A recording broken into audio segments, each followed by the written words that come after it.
চিল্লি আওয়াজ করুন না তাকবীর।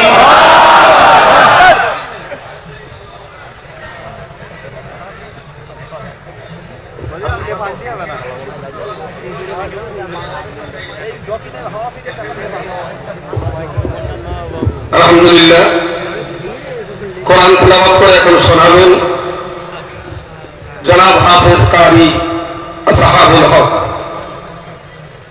আজকে খুব চেষ্টা করেছিলাম জামিয়ায় যিনি কারি তৈরি করেন, কারি হাবিবুজ্জামান, ভেবেছিলাম মাগরিবের পরে কেরাতমানাকে দিয়ে পড়াবো, কিন্তু 2 দিন সমস্ত স্টাফের সঙ্গে এত জটিল মেহনত করছেন ওস্তাদগণ যে তিনি শারীরিকভাবে একটু অসুস্থ।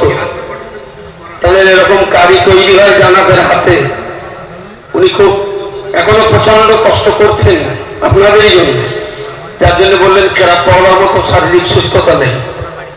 আলহামদুলিল্লাহ, তার জন্য জামিয়ার শিক্ষক আসাতিজায়ে কেরাম